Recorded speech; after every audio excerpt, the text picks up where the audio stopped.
Hi everyone, so welcome to the first kind of Rhys and Josh version of Maybe This Helps. Today's episode is going to be kind of like a quick fire round where we're going to ask each other questions in the hope to kind of understand not only each other better, I mean we already pretty much know the ins and outs of each other, but in addition to that help everybody at home understand more about us as well, and that in turn will then hopefully bring you on that mission that we're trying to achieve and the reasons behind it. We feel that if you can understand us better, then you know our vision, you know what our passions are, and then that will hopefully help, kind of grow what we're trying to achieve. Yeah, I just can't promise that it'll be quick fire because I get carried away a bit and so do you. So. Yeah, fair, yeah. Disclaimer. Yeah, we'll put that on the screen. Cool. So we have got a couple of preloaded questions just to keep ourselves on cue.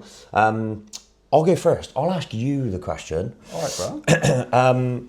And this is quite a big one for you, actually, and I think this is fitting for you because I kind of know where you're going to go with this. But what's one thing that you stopped doing that's improved your life? Oh, mate, easy. Booze, man. Like, me deciding to do a year sober is arguably the biggest return on investment I've ever made on myself. Okay. It's mad, isn't it, to think. I mean, if you don't know me, if you're not close to me, or you've just come across this podcast, I drank far too much from far too much of a young age, basically. But so like easily and casual with it as well. Not even like hammered every day. Do you know what I mean? It was just. I think that was the worst thing about it is the fact that like I could drink, so therefore serious drinker. Yeah, so like nobody really said like, mate, do you reckon you should slow down a bit? Yeah. Because it was just like. Just part of who you were. Yeah. Just like gallios full of booze. Like, yeah. It's just normal. Just a booze bag. Yeah. Yeah. So yeah, easy question for me. Stopping drinking. I think. But the thing is it's easy to sit there and just say, oh yeah, stopping drinking made a big difference. But I guess you're probably wondering, like, why and how? Yeah. Like, what difference did it make, right? So, for me, there's many ways I can go with this. I'm gonna try and break it down into different areas to keep it simple, so I don't just go round the houses. I guess first off, financially, just as an example. And for a little bit of context and backstory, for me, the catalyst to stop drinking was during COVID, during that first lockdown when everyone was at home and basically everyone was drinking, right? But it was just all everyone seemed to be doing because there was nothing else to do. The weather was slapping and people were just having barbecues and just daytime drinking all day, weren't they, right? But I was still working, and I guess, for people that don't know, at the time, I was driving petrol tankers. A lot of fuel work had slowed down, but the industry that I worked in, a lot of it was like agriculture and stuff. So all the farms were in harvest and they were super busy. And I was working the least amount of hours I'd ever worked for the most amount of money I'd ever earned. Wow. I was going to work at like 2 o'clock in the morning. I was getting home at like 10 a.m. and I had earned like the equivalent pay for like 15 hours. There was nothing to spend my money on other than getting drunk, basically. So, yeah, stopping drinking, the amount of money that I basically just wasn't wasting was phenomenal. Some might argue, where's that money gone now? I mean, I've still spent a load of money, but apparently now I buy like running trainers and whatever. So like, but that's a different. But you're spending it on things that are healthy for you, right? Yeah, I'd like to think so, yeah, for the most part. It's just better, more considered spending, I suppose. So that's one. Two, obviously, naturally, is your health, right? Like, I feel dramatically better, lost loads of weight off the back of it. Haven't really changed my diet at all from like what I did before, apart from the fact that, as everyone probably knows, when you go out and get absolutely steaming, then the next day you're just not going to do very much. You're going to eat terrible food. And then you're probably not going to exercise. So yeah, it was that cumulative effect of like, didn't waste my money on booze, then didn't waste it on fast food, and then actually had the energy and the capacity to wake up and exercise and eat right. So it's like a knock-on effect of like how it affected me. Yeah. So yeah, me, booze. Okay. Easy. Yeah, mate. We can go into so much on that, can't we? And I feel like as this podcast grows and expands, and we have speakers, and I feel like we'll dig so much more into that. 100%, yeah. There's Because a lot. I could talk on that for an hour straight Yeah, off the bat, mate. yeah. So yeah, mate, good one now. I appreciate you asking me that because it's Well, I think that's one close to your heart, isn't it? That. yeah, mate. It's a topic that I'm super passionate about, and yeah, like you said, for people that are like you've seen the best and worst of me when I was drunk, I suppose. Yeah, and mate, like a photo came up on Facebook the other day of like back when I was 16, so you would have been what, 17, 18-ish? Oh, mate, if you say that phone different party. bloke. Different bloke. Like you just look so different. Yeah, man. Healthier now. Yeah, everything about you. Yeah. Mate, yeah. It's not your identity anymore, is it? Like you are you. The alcohol doesn't define you as Gallia the drinker. Mate, yeah, booze was a big part of it. Yeah, mate, you're right. And low-key, I'm kind of like ashamed of that, actually. But really? I'm proud of the fact that like I made the decision to change. Good. Yeah. I'm glad you finished on that. Yeah. Pulling at your heartstrings. Yeah, well, I was like, I'm going to get out the door. Yeah.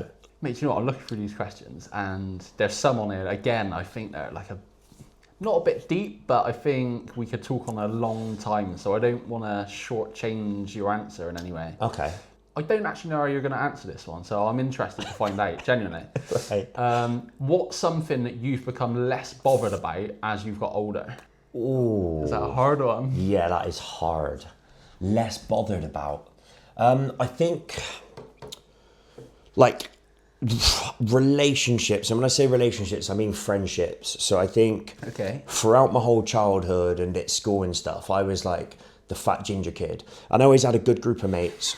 Yeah, I just was. Mate, right? Sorry, like it is funny, like, but unfortunately that happens. Kids are savage, and like if you're overweight and ginger, you're done for, bro. Like, and I was always kind of lucky in the sense that like I always had a good friendship group, but you become very self-conscious, and then as part of that you also become very conscious of like your friendships and your relationships. So when I say relationships, I mean more like friendships and like the type of people that you have in your life and around you, and the your people, circle, I guess. Yeah, and who you spend time and effort with. The one thing that I've noticed over a longer period of time is that like actually when you start to peel back from certain people, the friendship or whatever it was just disappears, and it's like, oh, that was very one-sided, and I'm okay with that now. Whereas I never was. I always used to chase and be like, how are you doing? You okay? I was always the one trying to make it work, or ask them when they were free, or go for food, or whatever it was. And now I'm okay with it. Like I'm okay with like, yeah, I'm okay with that. Mate, do you know what? That's funny because that is something that I guess stumbled across when I stopped drinking. Like I almost had that. That was like part of my stopping drinking journey. Was like, oh, there's a lot of people that I spent a lot of time with, but only because we drunk a lot together. So I don't want to diminish the friendships that I had, but it was almost like, were we as close as what I thought, or were we just all drunk? Well, yeah, I can, yeah, and I can relate massively, because like my entire sort of 20s, especially early 20s, were what I thought was a huge friendship circle, but actually it was just loads of people that wanted to go out in town and get drunk, and you're all just like associates, like you weren't mates. Now, like the circle's tight, and it's the happiest I've been, and I can count on every single one of them. Yeah. Previously, you'd have to like go to a certain person for a particular like conversation based on who they were, whereas now it's all authentic. Or maybe not even go to the person, go to a specific event to see the person. Yeah, exactly that. Yeah, or otherwise you just won't get time with them. So yeah, that's the biggest thing for me, I think, as I've grown older. Yeah, I like that, man. Yeah, I like that a lot. I've got a random one for you rather than going from the script. Go for it, bro. What is the one thing that you do for yourself that fulfills you consistently, that people can go, oh, I might give that a go? Yeah, I think there's two ways I can go with this. We've both agreed and said before that we're both super empathetic people. So one thing for me that really deeply fulfills me is being able to provide some sort of good for others, Yeah. like that makes me happy to my core to know that like I was able to provide some value for that person to help them with what they were doing. But not to make this negative, that can also be super hard on me. Yeah. Right? Yeah. So like we'd park that for another day. But more specifically to me, again, weird one, never thought this would happen. But starting running, man. Running. Like that was the thing, because for anyone that runs, like you'll understand this, but it's like one of the, if you go gym and you get like a plan or whatever and you get a PT and they're like, right, like the way you measure success is usually like on the scales, in the mirror, or I guess with like how strong you're getting. Yeah. But actually building proper strength in the gym takes a long time, and Yeah. most people lose motivation before they get there. Yeah.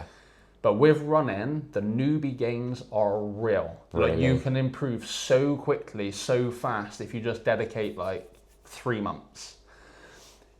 That was like one of the first times in my life that like I was like, oh, like the growth's real. Like the juice was worth the squeeze sort of thing, or like I've poured all this energy in and like I can tangibly see how much faster I've got, how much further I can run now, and whatever. And it's almost like it's limitless with how far you can go with it. So by me doing that, it has now bled into like so many other areas of my life. So Class. yeah. And it's huge as well, isn't it? Like the amount of people out there right now that are running or looking after themselves and keeping fit, which is incredible, really. Super good, man. Yeah. You know, like, mate, like, look, nobody could have sold me on running, mate. I wouldn't have ran for is this where we bus, cue a mate. photo of like you pre-run? Do you know what I mean? Mate, Yeah. like I've done this. I swear blind, I've done this. I missed a bus once, so booked an Uber. Really? Like, I could have ran for it, mate. Like I could have made it, and Yeah. I was like, oh, no, I'll just book an Uber. Yeah. Whereas now you would run past the bus. I'd run home. Yeah, I class. don't even need the bus Yeah. money, mate. Mint. So you're saving money as again. Trust like, me. Yeah. Wear your trainers out, but Yeah. True. my Clarks would be done for. Yeah. But yeah. Makes total sense though. Yeah, wow. That was a good one now. I like that. Off the dome. See, Yeah. That's the dynamic.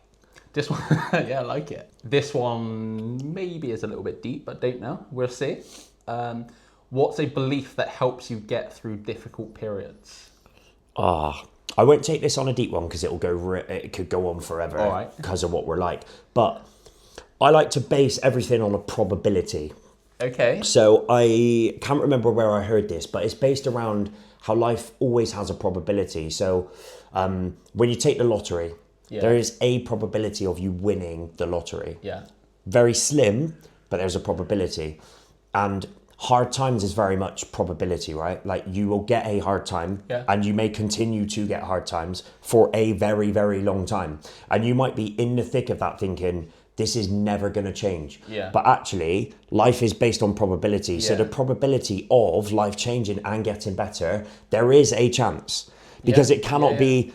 It's impossible to not have any level of probability to it. Does that make sense? Have I explained that right? Yeah. So if you can dig deep and think, this is horrendous and it has been for 20 years and it's never going to get better, well, you can't just give up because there's still a probability that it might. So you have to try and focus on that. Yeah. That's where I'm going with that. No, I like that. I think, like not to disagree, I agree 100%, but I think like the caveat with it is like what we've said before, we said on the last episode is, but nothing will change unless you make a change, Exactly right? that. So Yeah, like if you're going through a super hard period, the probability is that it will improve if you make some sort of change. Oh, 100%. But like, it doesn't even have to be big, does it? Like, When you break it down, the thing that's changing is the fact that you recognise there's probability. Because if you're like, this is terrible and it's never going to get better, if you stick with that mindset, Then it will probably never get won't. But if you believe in the fact that there's a probability of change, already your mindset shifts. Yeah. Like it's much deeper than that. And that's, I've tried not to go off on one. but that's what it's about. And I feel like when you've been in at some of your hardest moments in life and the most challenging periods, and you've overcome that and you've seen good, you know that like you can believe in probability then. Yeah. You know what I mean? But if you don't, then like, you know, it's never going to change. So mate, can you remember, I said this to you like going back a few years, when I was in the thick of it, about like the magpie theory. Can you I remember? believe so. Right? It rings a bell, but whenever I think of magpies, I think of like them nicking gold, but it can't be to do with that, can it? Nah. All right, no. Nobody's nicking my gold. No gold in the house, just Yeah. So basically, like the magpie theory is, like if you can constantly keep seeing one magpie, it's bad luck, and then if you see like two magpies, it's like for joy. Basically, I remember this, yeah. And it goes back to a bit like what I was saying in the last episode. Like there is no joy without pain. Like there, like happiness and sadness, like they have to work together, right? Yeah. And yeah, like when I was so down in the dumps and like really, really struggling, I kept seeing one magpie everywhere. And I was just like, well, yeah, of course I'm seeing one. Like, obviously I am. Like, everything's blowing up around me. Yeah. And then I started to make little changes. And again, we don't need to get onto this now, but like the 1% and like started to make little 1% changes every day.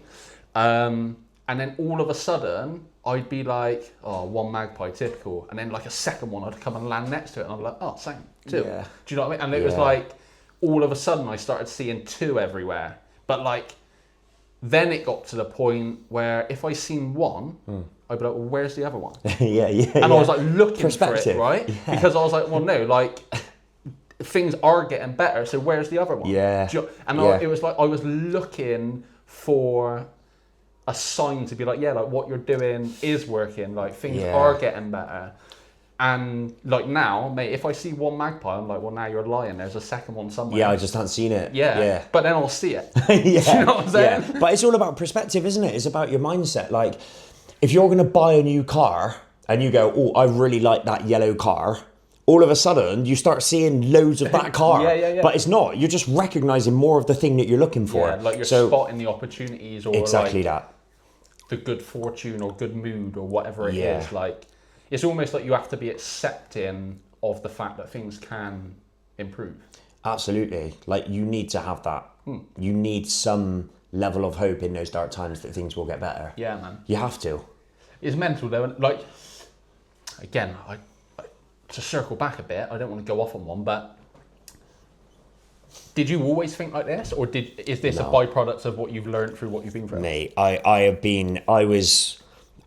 say easily from the moment my dad died when I was 17, probably late 20s, constant just grey cloud of like, life's tough, it's full of challenges, it's never going to get any better, I'm never going to see the positive in things.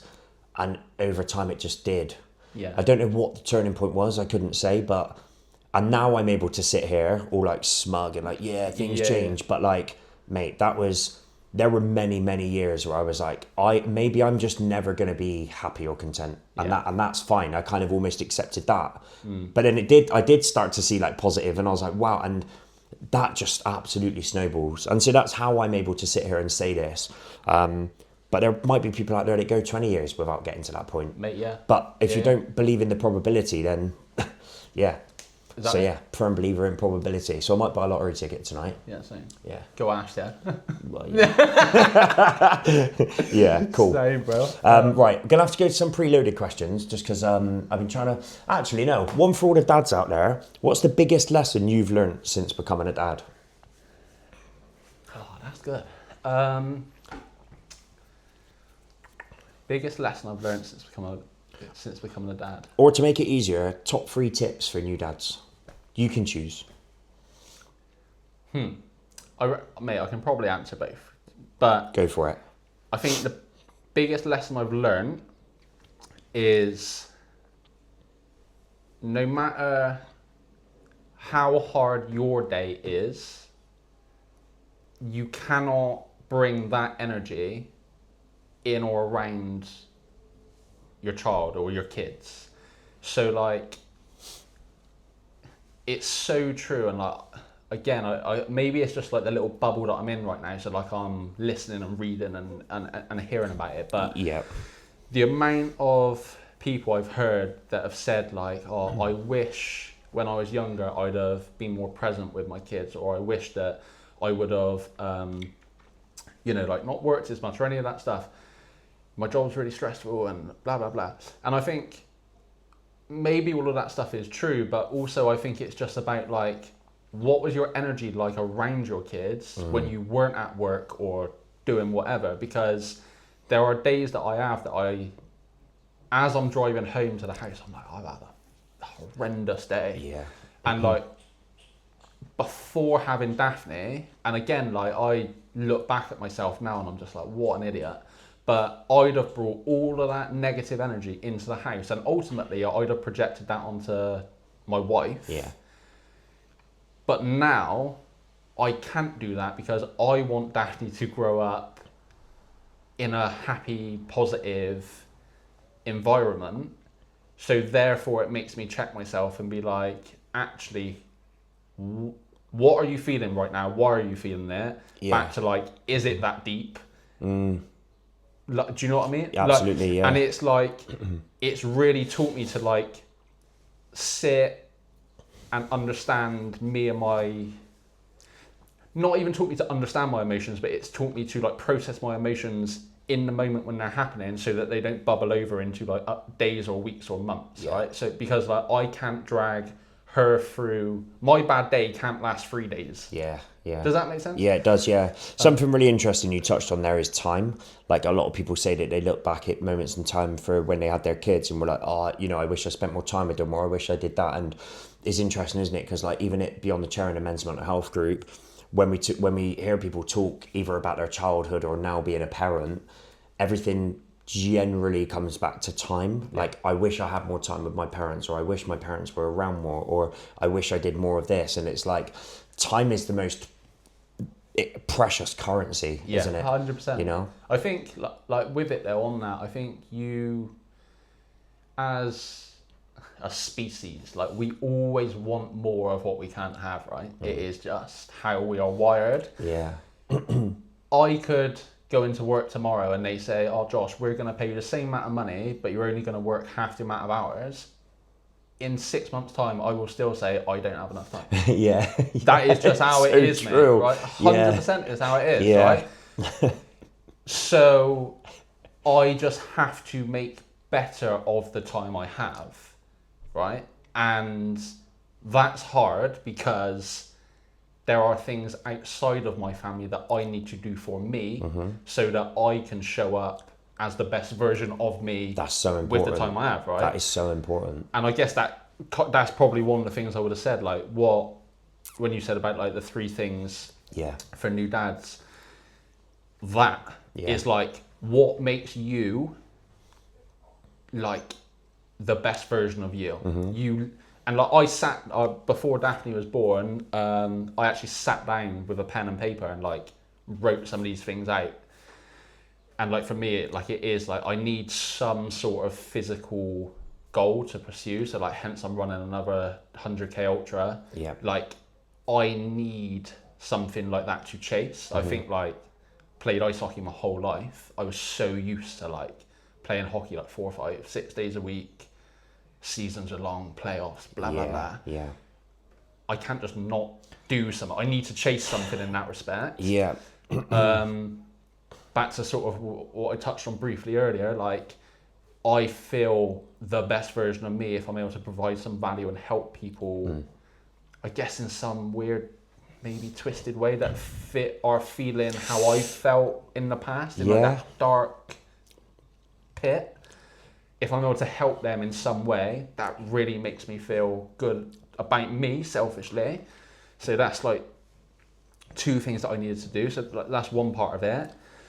The other the second thing that I would say that new dads really need to do is you basically just need to learn how to properly communicate with your wife, because I think like my parents were both divorced, so like I've sort of looked into this a bit, and the amount of, I think it's like almost 50% of marriages that once that basically like end in divorce, right? So then like you think about the amount of people that are in this country whose parents are divorced, right? It's like millions of people, right? Yeah. I firmly believe that a big part of that probably, like that stat would probably change a lot if people just actually knew how to communicate with each other, right? Communication is huge. Me and Hardy have got, I think we heard it on Stephen Bartlett, but we've got this rule that during our day, like we got our boards up and we write down like all of our tasks, like non-negotiables that need to get done for that day, whether it's like business stuff, accounts or whatever, or even just cleaning the house, washing, shopping, whatever it is, stuff that like has to get done, we need to do it today. In the day, in the morning, if Hardy wakes up and she's had a proper rough night with Daphne, she'll just come down and be like, Josh, like I've got 10% today. Like I don't have the full 100% to like attack this day. And I'm like, all right, sweet, like I got to find your 90. I'll get cracking. Like I got to figure it out. Yeah.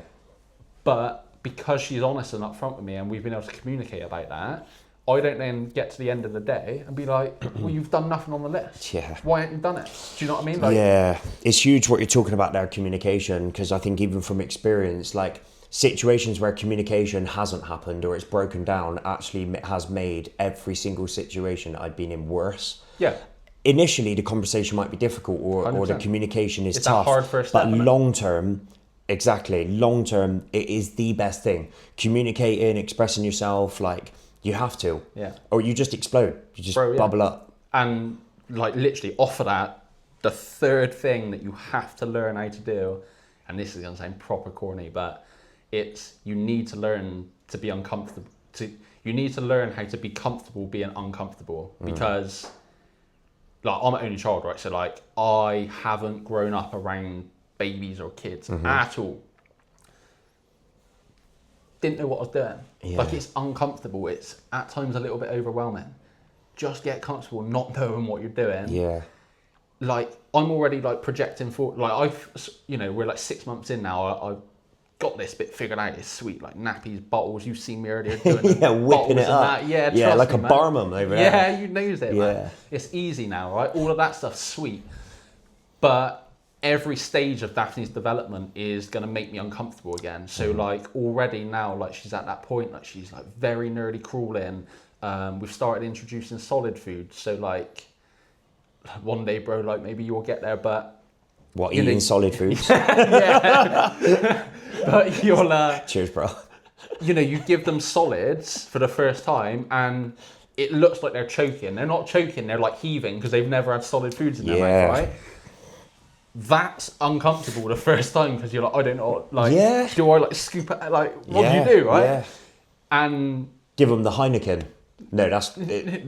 That's it. Don't give them a pint of Heineken. Wrong thing. But yeah, so like all that stuff. So you have to just get uncomfortable. You have to get comfortable being uncomfortable because that is all you're going to be for the rest of your life, basically, once you have kids. And again, I think all three of those things, if you apply them to being a dad or a parent, I don't want to talk for mums out there, I don't know, but I think those things will probably be useful for mums. Yeah. But if you apply those things to being a parent, you are then able to apply all of that to your life, and I think your life will be dramatically better off the back of it. So, class.